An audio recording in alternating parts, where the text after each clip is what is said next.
Hey everybody, this is John with Tennessee Amp Company, and I'm going to show you today how to replace the reverb tank or upgrade it on your Blues Deluxe or your Hot Rod Deluxe. It's the same thing for either of those amps.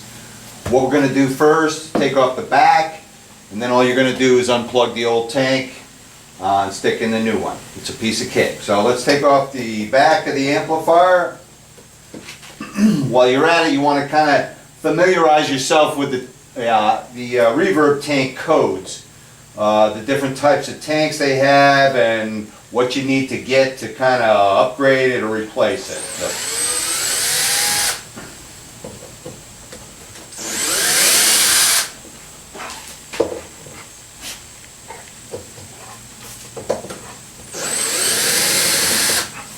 Okay, we'll take the back off. These Hot Rod Deluxes and Blues Deluxes, they have a long tank in them.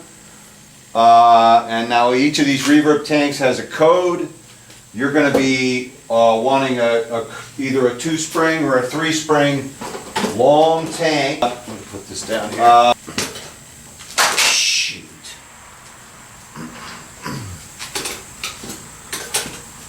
Alright. So what you're going to do is you're going to pull the plugs out of the back of the old reverb tank. These right here.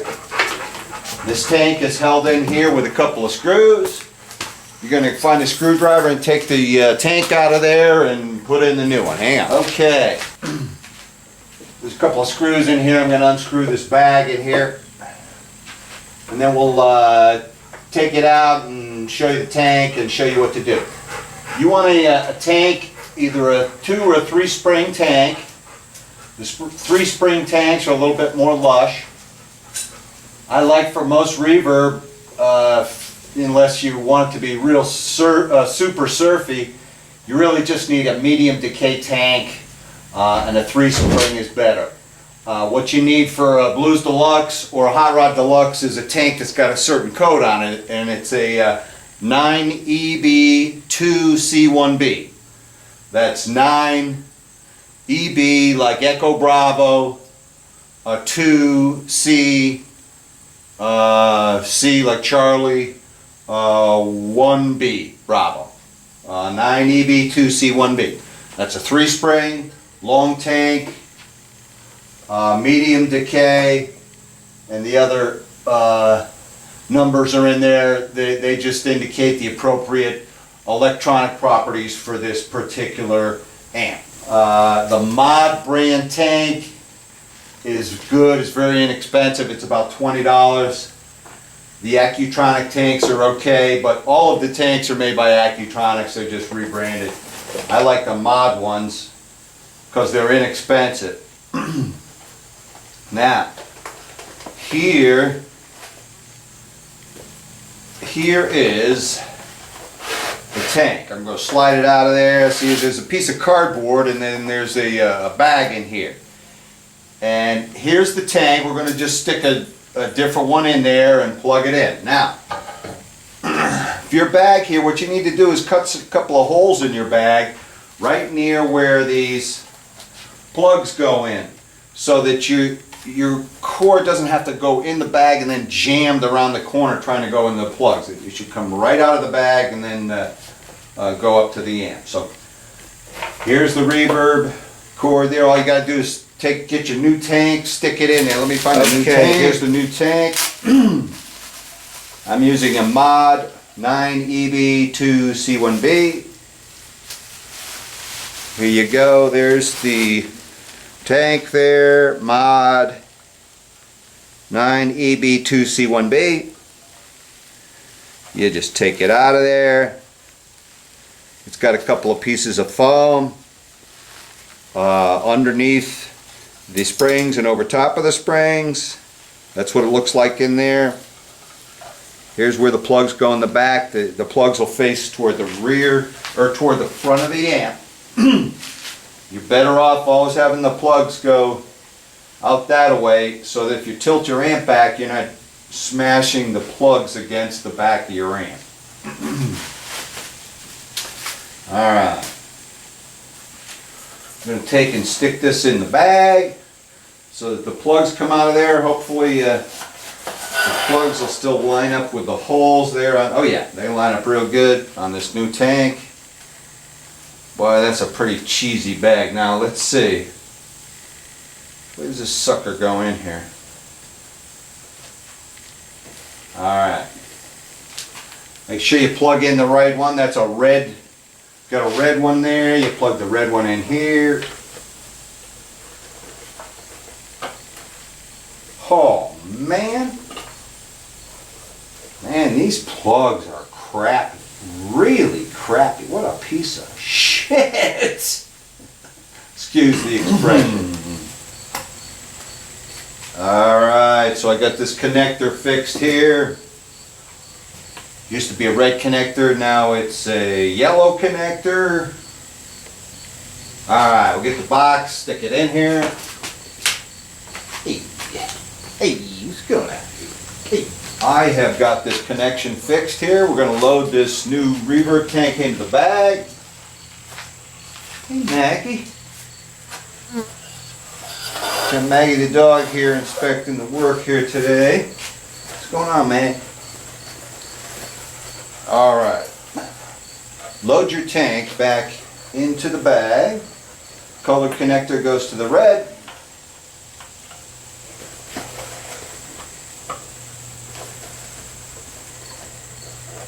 The black connector goes to the white.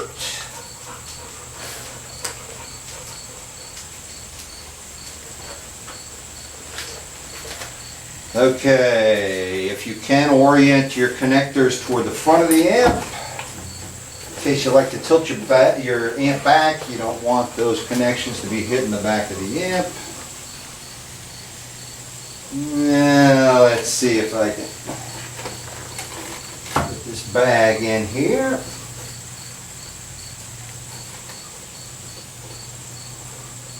Alright, we'll screw the bag back in through the old holes. Roughly. Get the screw started through the bag and the cardboard. Find the hoe down here. Down here somewhere. Yeah. Okay. Alright, get the other screw.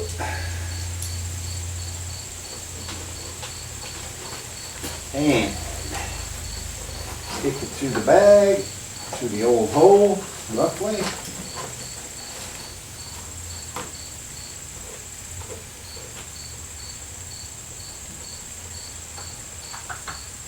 Screw that sucker down into the base. You don't have to go back into the old hole if you don't want to. Unless you're going to take the pan off like 10 times, then you may run out of little holes there. Okay, get that baby down so that the cardboard doesn't move around very much. Tighten this baby down the rest of the way.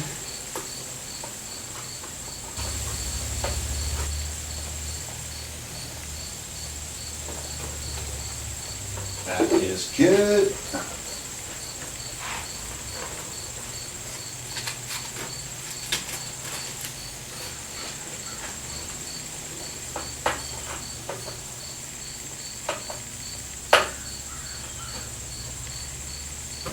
Alright, you want your reverb wire. Make sure that your tank wire doesn't hit your speaker here.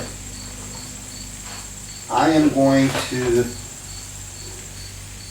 take up a little wire here so that it's not wrapping around in here. It's a little bit loose in there. So what I'm going to do is just double the wire over like that. And I'll stick that back in there. That way I can adjust the length of the reverb wire so that it's not stretching and pulling on anything, but so that it'll, you don't want it to be sagging out and touching the speaker, the cage of the speaker, or anything else, because it'll rattle. It's pretty good. Yeah, lots of times if you get a rattle in your amp, a lot of times it's a wire rubbing on the speaker cage. Like it's either the speaker wire or the reverb pan wire in a Fender. Okay. You can adjust how long the wire is by pulling on that loop. Just like this has got on their speaker connection, they've got one like that. Okay. You're all set. We'll put the back on here and fire it up. When you put your back on, don't put it on. Don't screw the screws down all at once, all the way down. Get them all down close to snug. And then tighten them up by hand. You can use the drill to save some time, but you always want to tighten up your screws by hand. Always. There you go. Nice and snug.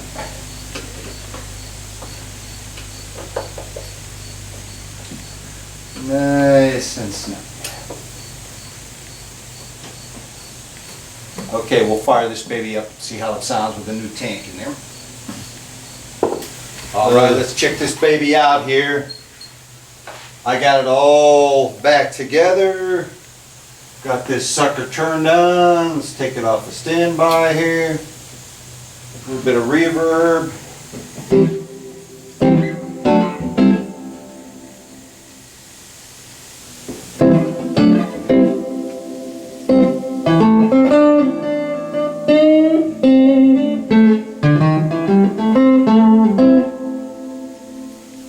I think overall the reverbiness of this 3-spring medium decay tank is about the same as the original tank in here. They have a long decay 2-spring tank in here. If you replace it with a medium decay 3-spring tank, you'll have about the same overall amount of reverbiness, but it'll be more lush. So I'm able to put this reverb down about 4 or so.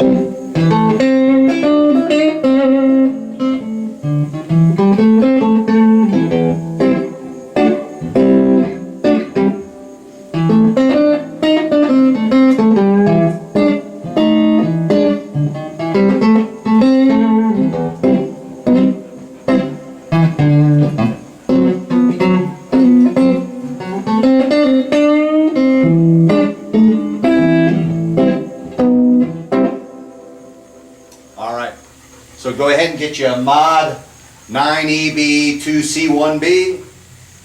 Just stick it right in there, plug and play, get your cords in the right. If it doesn't seem to work afterwards, maybe you plug the cords in backwards, or maybe the connection's bad. So it's an easy thing to do. Just go ahead and do it and have fun.